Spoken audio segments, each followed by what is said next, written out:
ریت کا ایک ذرہ دیکھا، ریت کا ایک ذرہ آنکھ میں پڑ جائے نا تو ساری رات نیند نہیں آتی۔ اگر ایک گناہ کے بارے میں اللہ نے قیامت والے دن پوچھ لیا نا تو ساریاں نیکیاں ایک طرف ہو جائیں گی، اس کا حساب نہیں دیا جائے گا، ایک گناہ کا حساب نہیں دیا جائے گا۔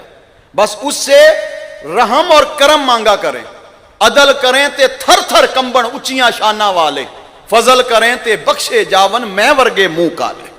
اگر اس کا فضل ہوا تو ہم جیسے بخشے جائیں گے، اس کی رحمت ہوئی تو بخشے جائیں گے۔ آج کل تو پیر صاحب بھی جنت بانٹ رہے ہیں، قربان جاؤں، آج کل تو نعت خان بھی جنت بانٹ رہے ہیں، آج کل تو جناب کیا کہتے ہیں اسٹیٹ سیکرٹری بھی جنت بانٹ رہا ہے، آج تو خطیب صاحب بھی جنت بانٹ رہا ہے۔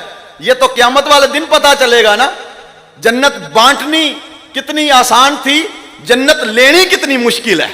میرے آقا فرمایا جنت تلواروں کے سائے کے نیچے ہے، یوں ہی جنت نہیں ملے گی، اللہ ایک ایک نعمت کے بارے میں پوچھے گا اور اس وقت تک اٹھنے نہیں دے گا، ایک قدم ہٹنے نہیں دے گا جب تک تجھ سے اللہ حساب نہیں لے لے گا۔ اللہ نے جوانی دی کہاں گزاری، اللہ نے صحت دی کیسے استعمال کی، اللہ تعالیٰ نے دولت دی کہاں استعمال کی، اللہ تعالیٰ نے حساب لینا ہے۔